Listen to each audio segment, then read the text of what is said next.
You're listening to The Contrary Beekeeper Show. I'm Dan. I'm Greg. And I'm James.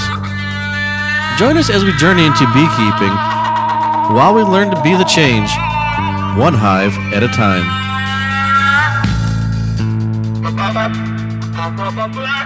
This episode is brought to you by Nature's Image Farm. If you're interested in nucs, packages, queens, or supplies, visit us on the web at nature'simagefarm.com. Do you want to help support the show? Follow us, Dan and Christie, on Facebook and Instagram at Red Dog Ranch. Do you need a logo, graphic, or web design? Check out Blask Media on Facebook and Instagram. Now, on to the show. Well, we're here in Madison, Ohio with co-founder of Premier Bee Products, Jeff Johnson. Jeff, thanks for taking time out today to have a conversation. And thanks for taking a whole week with us here in Ohio, having fun. I've really had a good time in Ohio. I've never really been out to this part of the country before, so seeing everything, it's a whole lot different than South Dakota. It's a little bit different than South Dakota, isn't it? Lots of trees and lots of hills, which we don't have either in South Dakota. We've had a lot of fun here. We're up here in Madison, Ohio, at the Phillips family homestead here. Right now, Damon's smoking some brisket and ribs and making a heck of a feast for us all, and we're looking forward to that. We spent yesterday up on Lake Erie. Yep. Fishing. Caught a bunch of walleye. Good. Yeah. Yep. I'm not too proud to admit it. I actually got a blister. We were reeling so many fish, and I got a blister on my finger for that. That's because you always caught the biggest one. Well, got to thank Ed Friel and family for getting that scheduled for us. It's always great. One of the best things I think about beekeeping is the bees are great, but I always enjoy the people aspect, meeting new people, making new friends, building community. I think is an important component of not only living a quality life, but building a business. Mm-hmm. The beekeepers are just tremendous people. Yeah. Yep. The Phillips family and Friel both have opened up their homes and their families to us and have been very gracious. So a big thank you to them for having us all here. It's a great opportunity, Jeff, on the presentation that you gave earlier this week. We got to dig in a little bit and learn a little bit more on who Jeff Johnson is and how he kind of got us started. And I don't know that most folks know how you actually got your start in business. Well, it's, I don't think it's anything special, but when I kind of look back at it, it's kind of an interesting story, I think. I mean, I started out as a critical care registered nurse, and from that, I went into the pharmaceutical industry. And while I was in the pharmaceutical industry, I started a string of car washes on the side. And then I got tired of traveling all the time when I was in the pharmaceutical industry. So me and one of my friends bought a power sports dealership and started running a large power sports dealership in Sioux Falls, South Dakota. And that went along really good for many years. And then a group of guys wanted to buy our power sports dealership from us. And we were kind of at a point where, well, you know what? If they want it bad enough, we'll sell it. So we sold it. But then I realized I was too young to be retired. I had to have something to do. It was driving me nuts. And so my business partner in the power sports dealership was my chief financial officer. His name's Brad. So we had another really good friend named Mark, who's kind of a plastics expert. And Mark said, you guys got to find something to do. You're going nuts. You don't have anything to do. You're driving your wife's nuts. You need to come up with something to make out of plastic.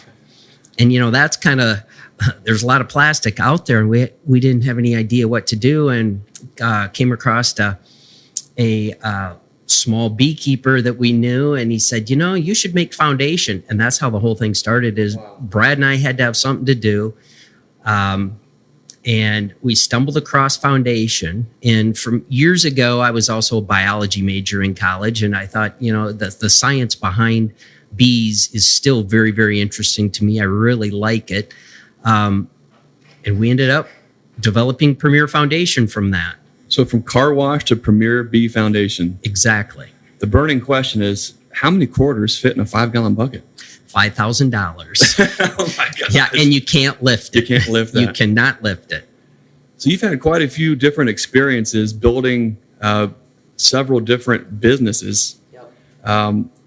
For a lot of folks that are going to be listening to this, they're also trying to grow a bee business, a bee retail business, or they're maybe dreaming and scheming of doing something like that someday in the future. Looking back after all these years, What words of wisdom would you have for folks? What pitfalls do you think are common as folks try to build and scale that maybe you've learned the hard way that you could pass on some words of wisdom there?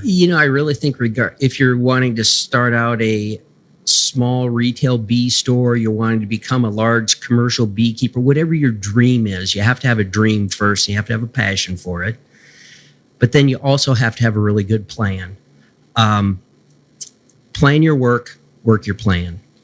And don't give up on your dream just because you hit a bump in the road or you stub your toe. Just use that as an opportunity to think, okay, I'm not going to do that again. And use it to be something that you learn from, not something that takes you out of the game. It doesn't really matter what your dream is, but you got to have a dream and go for it. You have to play well with others, it seems like, too. Yep.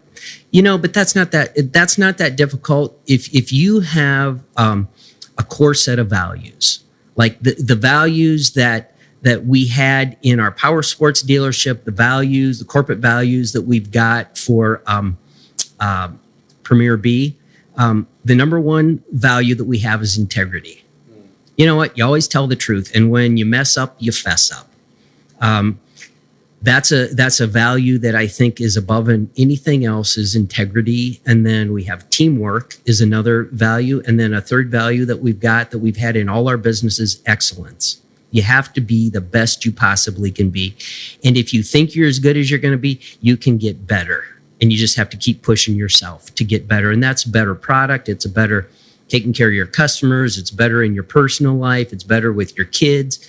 It's always trying to be the best you can be. Wow. For folks listening, if they're not familiar with the different foundations, there's lots of different foundations out there. Yep, there are. Everything from small cell to large cell, wired, wax, different varieties of plastic, different colors. The list goes on and on and on and on. We were entertaining the idea of going to plastic. We had you couldn't convince me years ago to even switch to plastic. We were primarily sold on wax only, and the list goes on and on and on and on. And until I heard about this product that sort of resembled some of the merits and ideas behind small cell beekeeping without necessarily having a specifically small cell, but a foundation that could have more bees per foundation than some of the other products, which lent to the idea of where we could take the same piece, the same square inch, the same surface area of foundation and have a higher yield off the same input. That was kind of huge. When you mentioned that Premier is kind of based on foundationally better beekeeping, right? Like that's huge. You really set after to build a better mousetrap. And really what we did, Greg, is, and it's not me, it's one of the other co-founders, Mark, the guy that's the plastics expert. When we were looking at getting into foundation, we had all the other plastic foundations that are made out there in the United States. We had cases and cases of all of them, and we took them into the labs and started measuring them underneath high-resolution microscopes. Because when they say that they're 5.2 millimeters or 5.3 or 5.4, whatever they say, my mind was like, well, how are they measuring that? And we didn't know. And when I got a hold of the different manufacturers to ask them how they measured it, they measure a string of 10 and divide it by 10, and that's the size of their cell. But, I came from the outside of the industry, so from the outside looking in, my mind went to, well, of course not. That's not the size of a cell. That's the size of 10 cells and 11 cell walls, and that's not the space straight in one individual cell that the bee lives in. I wanted to know what was the dimension of the individual cell that the bee lived in. Right. And so I figured, if we could figure out what that was, and then compare that to the existing foundations and see if they matched up with that or not, that would probably be some really good information to know to see if we were going to continue to try to come out with a new foundation. And what we found was pretty interesting. None of the existing foundations were the size of an individual cell that they said they were. And so we knew that, and we also knew because of Mark, the plastics expert in my group, my friend, golf partner, fishing buddy. he knew that many, many aspects of the existing foundations that were out there were determined by their manufacturing process, not by what the bees wanted, but it was by what the plastic mold could make. And so we thought, well, okay, we know that about the existing ones, but what size does a bee really want? What's Mother Nature telling the bees to do? And so what we did was we got a bunch of natural comb out of top bar hives from all over the United States. And we took that into the labs and measured that underneath high resolution microscopes. And when we found what those dimensions were, then we had to come up with a way to manufacture it, because we wanted to manufacture what the bees wanted. We did not want to try to make the bees like what we knew we could make. Right. And you mentioned earlier a little bit about there's more cells on our sheet. And the reason there's more cells isn't because the cell is smaller. It's because the cell wall is 36% thinner, because in natural honeycomb, the cell walls are very thin. They're not real thick like they are on what were the existing foundations at that time. So that's kind of where Premier Foundation came from. You know, starting all the way back at the foundation, I know it's probably cliche to say, but it's often overlooked. When you get into beekeeping, there are so many different methods and possibilities and variables and on and on and on and on and on. You know, most folks who are getting started or even building a bee yard or business, there's so many other details to kind of focus and worry about, that this information is not something that you really take a real close look at. Now, folks, like when we were started, we were using starter strips and naturally drawn foundation, and we weren't necessarily digging in deep to measuring all that to get to qualify or quantify what we were seeing. We just knew that when we put a piece of wax on there, the bees draw it out, and that's what they choose to do. Well, I think what's interesting is this year we were on the fence, and I called the number on Premier's website, and this guy calls. And he's extremely passionate and full of information and made me feel very comfortable. And he wasn't pushy about the product at all. And he said, well, just let the bees choose. Let them see what the bees do. And so, of course, that was you on the phone. I think we probably spent an hour on the phone, talking about all that. Ordered some foundation, put it into the hives. And I will admit, was still even skeptical when we put it in. When it's easy to revert back to what you're comfortable with. And it's easy to revert back to what you think is working. But the saying that you don't know what you don't know until you know that you don't know it, we tried it out. And we put Premier Foundation in several different configurations. We put it next to many other manufacturers' plastic. But I think what's also interesting is we put that right next to the same wax that we've been using for all these years. Now, I got to interrupt you here, because I remember the phone call when you called me back and you were like, Jeff, I just got to tell you that, I looked in some of the hives today and you're telling me this and I still didn't know what you're going to say. And I'm sitting in my office on the phone and I'm going, oh no, my heart just sank. And you go, because we compared this, we put it right next to real wax foundation. And I'm going, oh no, this is just going to be terrible. Because you think that would be the gold standard. Exactly. Because I was thinking, you always compare it to another plastic foundation that's got some wax coating on it. And you went right to the gold standard. And I didn't know anybody that ever done that before. And so when you're telling me this, I'm going, oh no. But now, then tell them what you told me. Context is key. We sell and make up Nucs and Queens, and we do run a lot of 10 framers that are on 4-way pallets and such now. But the configurations that we were interested in primarily in testing this in was Nucs and also our Queen mating boxes. And so we've got lots of different manufacturers of plastic, but also the wax that we were very, very comfortable with that year after year has shown us the results that we were happy with.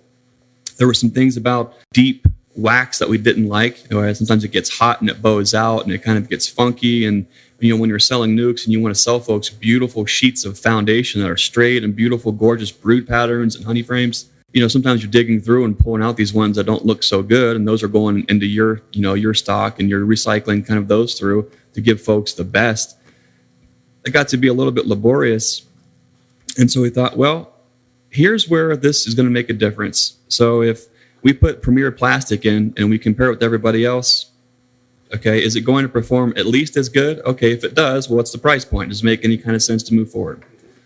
But we thought, well, let's just cut right through it. Let's see how this actually does with wax. Because we've had experience comparing the others with wax, and we were still leaning towards wax because wax seemed to do better than some of the other manufactured plastic. So in my mind, I thought, well, if I'm going to switch, and if it's just another manufacturer of plastic, let's see how it does against wax. So we would literally put these fresh Premier Foundation in boxes, 5-frame deep boxes, 5-frame medium boxes, 3-frame boxes of both configurations, 10-frame boxes of both configurations. And we used it when we made splits, and we also used it when we installed some packages. So we're talking about a pretty wide selection of different stages that the bees are in and what they kind of want to plan to do and things like that. And to give it a fair shake, when we installed the Premier Foundation in these boxes, we didn't just put one box all Premier and then another hive that was a different plastic manufacturer, because as you know, every hive is its own little superorganism that behaves differently. And so how fast they draw, their overall health, the dynamic, the vibe is all different. So we thought, well, let's do this. Let's install this Premier Foundation right next to some of these other manufacturers, right next to wax, and on and on and on. Mm-hmm. But we didn't just stop there, because if we wanted to maybe skew it, you would think, well, let's say we're going to install a package and we're going to have feed on top. Typically, whatever frame you put directly in the middle underneath the feed's probably going to be the one they're going to draw out first. Yeah. So we switched it up. We put Premier right in the center. We put wax right in the center. We put other manufacturers right in the center. And then we would kind of checkerboard those in. And so we're going through the first box, and the packages were the very first ones that I was like, what am I seeing here? Because on a package, especially in this current context, these were all fresh sheets. Okay, so there was no drawn comb. So I wanted to see exactly what the bees were going to do. We put some Pro Sweet feed on top, and we checkerboarded all these varieties of foundations. We go through it probably, the first time was 4 days later to release the queen, make sure she's out, and I'm seeing that's interesting. At that time, we were using the yellow Premier sheets. Well, that's interesting. It looks like they're drawing out the Premier before they're pulling anything else. Okay, well, was that one in the middle? No, the Premier was not in the middle. It was over one or two. Okay, well, maybe that's a fluke. Who knows what? Go to the next box. Start to see the same thing. Go to the next box. Go to the next box. After 15 or 20 boxes, what I kept seeing is the bees are actually hopping over wax, straight wax sheets, and they're moving past other manufacturers' plastic to go right to the Premier Foundation almost every single time. I'm thinking, what in the world's going on here? Bees, I think a lot of times they do want to take the path of least resistance. So at least in my mind, if we put a frame directly under feed when we install a package, whatever's underneath, that's going to be their fastest avenue to start drawing things out. Yep. And they were moving beyond those, going over, and drawing out the Premier. I thought, okay, well, who knows? Maybe it's just a weird fluke thing. I had no idea. I called you and said, you're not going to believe this. So we gave it a little bit more time. Once the queen started laying and they started drawing things out, where we really noticed a difference is when they really started bringing in pollen and nectar. They would have beautiful, fully drawn Premier sheets before anything else was even touched. Mm-hmm. Now, to be fair, every single box eventually drew every single frame out. But that's why you have to, if you're going to do a test, that's why you have to go back and watch what's going on in there, because they're going to tell you what they like best by what they go to first. Right. But they still have to have the room, so they'll end up drawing it all out over time. But what they draw out first is what they like best. Exactly. Yep. If you give them the opportunity and they have no room, they will draw the foundation out on the lid, on the side, anywhere they possibly can. Yep. I was interested in, what did the bees have to say about this foundation? Right. And when they chose to draw out the Premier first, a light bulb went off and I said, oh, we might have something here. We run a very small outfit. We have a small family apiary and farm that we're trying to grow to pass down to the kids. And like most folks, we have limitations. And they're usually, like everybody else, are based on money and time. Yep. So if we were going to invest money into a product, it had to do something. And if it can find a way to save a little bit of time, or there was a little bit higher return on that investment, well, that's something that we need to put more focus onto. This Premier Foundation has been what I call a force multiplier around the farm. It's a component that has more than just one yield, and in and of itself is a 1 = 3. And that's what this foundation has been. It's been so incredibly easy to install. The bees are choosing it, and these sheets of brood that are coming off this frame when selling Nucs, folks are going, "Ooh!" When you pull it out, it's gorgeous. We have some of these sheets here. One of the first things that I noticed is opening out of the box how it smells. Mm-hmm. I mean, it absolutely smells amazing. Well, I can talk a little bit about the smell, Greg. I'm very fortunate. I live in Sioux Falls, South Dakota, and when I started going down this road, I realized from using Google that the world's largest beekeeper, the 80 family, live about 35 miles from me. And I also realized that North America's largest and oldest beeswax rendering company is also about 40 minutes from me, A.H. Meyer and Sons, out in Winford, South Dakota. And so, I don't know if this is a shout out or what, but the 80 family helped me out immensely. Because I just drove up there, and Brett and Kelvin start talking to me, and I'm talking with Richard while we're walking down Main Street in Bruce, South Dakota. They welcomed me back. Every time I had questions about any of this, they would kind of be a devil's advocate and tell me what their experience or what they thought. The same thing happened with the 80 family and the wax, because I didn't know anything about wax, but I knew that if I could make a plastic foundation, I had to come up with a wax to coat it with. And BJ and Ken and Melissa up at A.H. Meyer, they did everything that anytime I went up there, they took time out of their day and helped me. And just so everybody knows, 100% of the wax that we use is fully rendered capping wax that the Meyers save me and sell to me. That's a huge difference. And it's all U.S. Capping wax, and I've never had a drop of anybody else's wax in any facility of mine anywhere. And the quality of the wax is huge. And I know nobody else can offer that quality of wax. That's where that smell comes from. So the sheets are made, the plastic itself, these sheets are made in the U.S. Yeah, and right. The wax itself, is from the same. I mean, that's kind of rare. Right. We make the sheets, the plastic sheets we make in Sioux Falls. And I work the line, if the guy that's supposed to work overnight calls in sick or doesn't show up, I'm the guy that gets to go out and work from 11 at night till 6 in the morning. But we make the plastic right there. We coat the wax on it right there in Sioux Falls. All the wax comes from A.H. Myers up in Winford, South Dakota. Like I said, it's about 40 minutes from Sioux Falls. So we're just kind of a little company out in the middle of America. I think that's so huge, because there are so many different, in the beekeeping world, many things are not sourced in the United States. Very few things are. Right. So to be able to support an American company, made in the USA product that the bees choose, I think that's huge.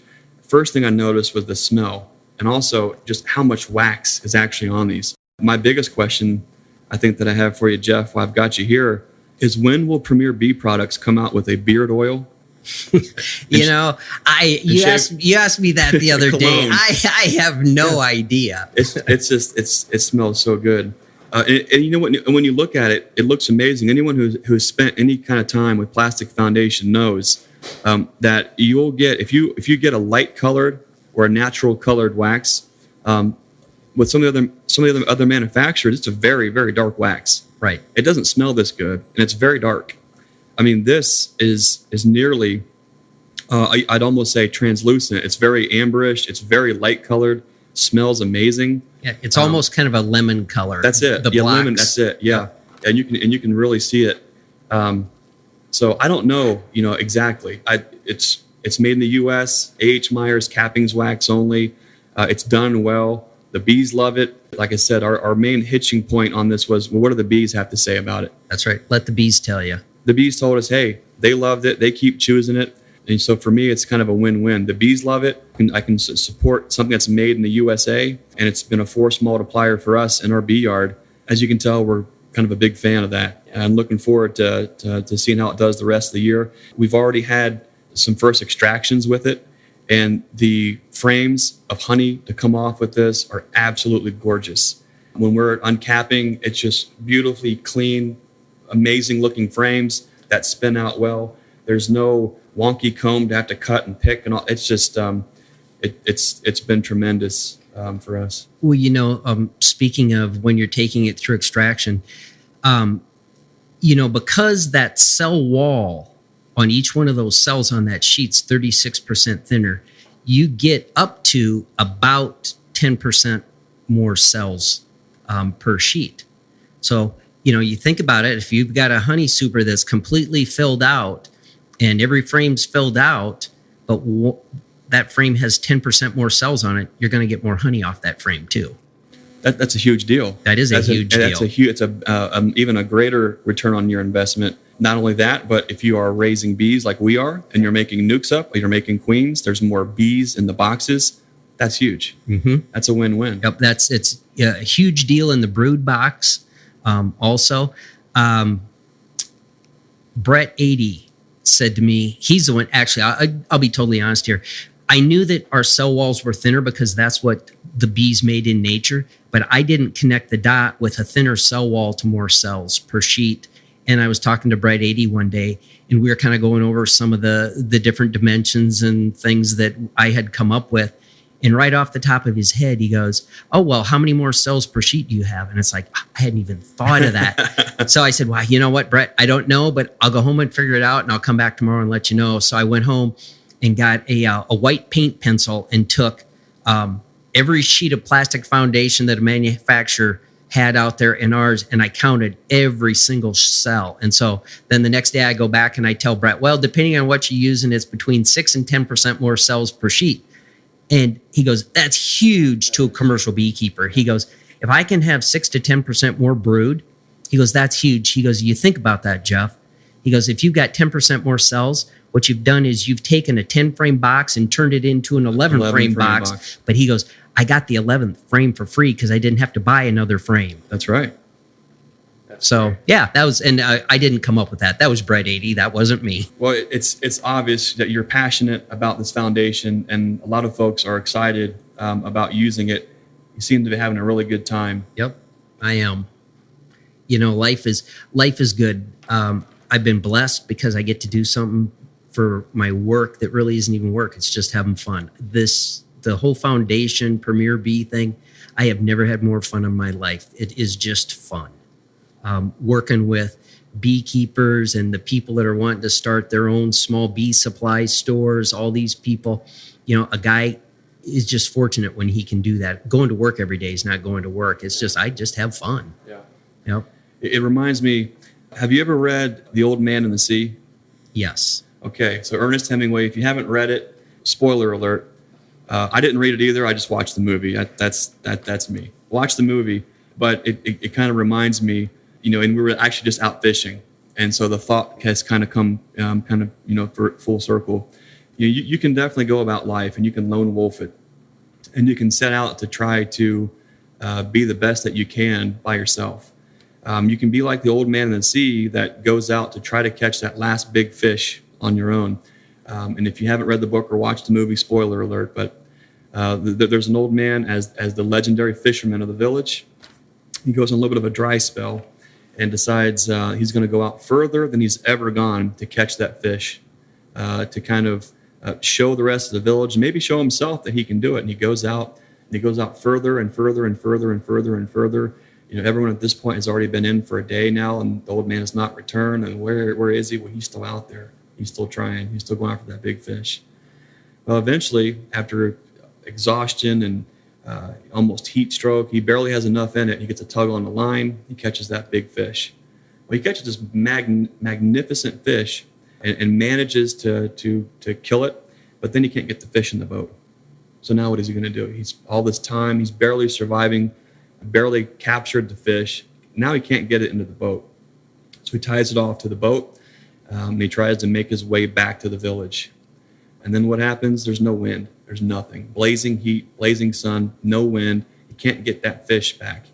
The next thing that happens is the fish, the boat, and him are attacked by sharks, and his entire catch, nearly his entire boat and his life, barely all escape.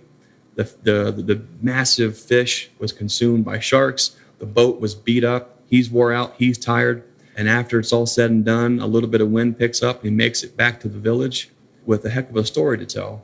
But there's nothing left of the fish. And it kind of reminds me, we were out fishing with Damon and Ed and Doug and Ed's son. We were just reeling in the fish. Here are 6 guys working together, just catching a slew of fish. And it was really fun too, wasn't it? And it was really fun. Yeah. I think what's neat about The Old Man and the Sea is there are lots of lessons that you can constantly take from that. And you can read it and have a different take or perspective on it. But if you're growing a business or you're raising a family or anything, building community, I think it's awesome to be in a situation where you're on a boat with other folks, working together for a common goal, even that common passion. And we all limit it out in half the amount of time. That's the fun thing, I think, about beekeeping. And as passionate as you are, you get to work with so many different people. You get to help folks. You've helped us out. Could we get to where we want to go by ourselves? Probably. But once we get to where we think that is, then what? Can we even bring that yield back? Can we even do anything with it? Are we going to exhaust all the resources, us physically, mentally, financially, spiritually, to do it? There's something to be said about working with folks for a common goal. And I think one of the greatest things about the relationship that I have with you guys in Premier is you're taking care of your people. You're picking up the phone, you're answering the calls, you're helping folks get to that next level. And so for that reason alone, I think folks, if you're interested in going or entertaining the idea of Plastic Foundation, give these guys a shot. They're there to answer the call. They're there to help you out. And I think that you'll see not only will you love it, but your bees will too. Greg, thanks for saying that. I appreciate that. Thanks for having me in to talk with you today. The one thing that I'll say is, we're not the smartest guys in the world that came up with this. All we did was let Mother Nature tell us what she wanted somebody to figure out how to make. And then we did that. We didn't invent the light bulb or anything like that. We just were smart enough to let the bees tell us what they wanted, and then we had to figure out a way to make it. So Mother Nature's way smarter than we are. You just have to be smart enough to listen once in a while. It's easier to work with nature than against it, isn't it? Yep. Just like it's easier when you're working with good people too than working by yourself. Right. Yep. Well, Jeff, thanks for coming out to Ohio and spending some time with us. I think I just heard the brisket bell. Yep, I did Damon's too. He's got lunch ready to go, so I'm looking forward to chowing down. As always, be the lighthouse. Be sure to follow your dream. And remember, be the change that you want to see in this world. We'll see you next time.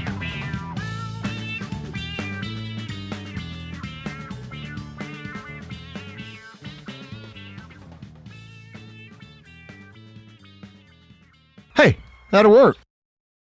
How about that?